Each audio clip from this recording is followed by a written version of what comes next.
2024 के लोकसभा चुनाव से पहले जहां सभी पार्टियां कील कांटे दुरुस्त करने में लगी हैं, वहीं बीजेपी और कांग्रेस दोनों का फोकस राजस्थान विधानसभा चुनाव पर विशेष रूप से दिख रहा है। सभी दल अपनी पार्टी के पुराने वोट बैंक को मजबूत करने और सभी वर्गों का भरोसा और मजबूती से बहाल करने की कवायद में है। कांग्रेस पार्टी अब आदिवासी समाज के भरोसे को जीतने की कवायद में है। लोकसभा में राहुल गांधी ने हुंकार भरने के बाद राजस्थान में चुनावी शंखनाद का ऐलान किया। दरअसल कांग्रेस को बीजेपी राजस्थान में अपराध के बढ़ते ग्राफ को लेकर लगातार घेरते आ रही है, इसलिए कांग्रेस का फोकस राजस्थान में और बढ़ रहा है, खासकर वहां के SC/ST वोटर्स पर। इसीलिए राजस्थान में मिशन 59 भी चलाया जा रहा है। इस मिशन के तहत पार्टी SC/ST समुदाय की 59 सीटों पर फोकस कर रही है। राजस्थान में अगर SC/ST के समीकरण की बात करें तो राजस्थान में SC की 34 सीटें हैं, जबकि ST की 25 सीटें। 2018 के विधानसभा चुनाव के नतीजों की अगर बात करें तो यहां कांग्रेस ने 12 सीटें जीती और बीजेपी ने 9 सीटों पर जीतने में कामयाबी हासिल की। चूंकि मानगढ़ धाम आदिवासियों की आस्था और भक्ति का केंद्र माना जाता है, ये धाम राजस्थान, मध्य प्रदेश, गुजरात और महाराष्ट्र 4 राज्यों के आदिवासी समाज के लिए आराध्य स्थल है।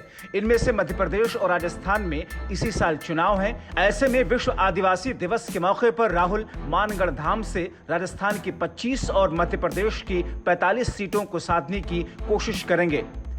हालांकि बीजेपी राहुल की इस कोशिश को नाकाम बता रही है। बीजेपी सांसद अर्जुन लाल मीणा कहते हैं कि मैं भी आदिवासी समुदाय से हूं, उदयपुर से सांसद हूं। राजस्थान में कांग्रेस की सरकार है, लेकिन आदिवासी समुदाय कांग्रेस के राज में खुद को ठगा महसूस करती है।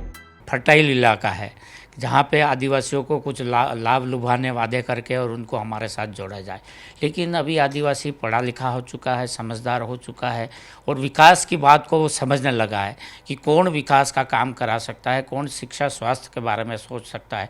तो जब भी कांग्रेस का राज आया, शिक्षा, स्वास्थ्य और विकास का कोई काम कांग्रेस ने कराया नहीं। इतने ज़्यादा समय तक कांग्रेस का राज रहा, लेकिन देश में आदिवासी मंत्रालय नहीं बना पाए।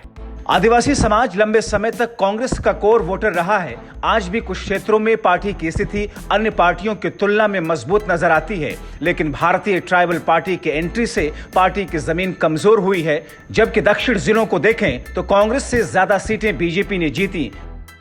ने जो किया है, कांग्रेस पार्टी ने जो किया है, वो आज तक इतिहास में कभी नहीं हुआ है। अभी रिसेंटली जो चिरंजीवी योजना का लाभ पूरे स्टेट के लोगों को मिल पा रहा है, उसके अंदर शेड्यूल ट्राइब कास्ट के लोगों को 0 बैलेंस के ऊपर, उनका प्रीमियम के ऊपर रिन्यू किया जाएगा उनकी पॉलिसी को, ताकि उनके मुफ्त में उनको 25 लाख तक का इलाज मिल पाएगा। तो मुझे लगता है ये एक बहुत बड़ी योजना है, जिससे पूरे शेड्यूल ट्राइब समुदाय को फायदा मिलेगा और कांग्रेस पार्टी मजबूत होगी। मानगढ़ धाम दरअसल आदिवासियों की आस्था और भक्ति का केंद्र माना जाता है। इस जगह से बेहद दर्दनाक इतिहास जुड़ा है। इसे राजस्थान का जलियांवाला बाग भी कहा जाता है। 17 नवंबर 1913 को अंग्रेजों ने मानगढ़ धाम की पहाड़ी को घेरकर अंधाधुंध गोलीबारी की थी, जिसमें करीब 1500 आदिवासी शहीद हुए थे। आदिवासियों ने अपने समुदाय के संत गोविंद गुरु के नेतृत्व में स्वतंत्रता की लड़ाई लड़ी। बहरहाल कांग्रेस और राहुल की कोशिशें कितनी कामयाब होती हैं, ये तो राजस्थान का विधानसभा और लोकसभा चुनाव के नतीजे ही बताएंगे। Bureau report, TV7 Bharat.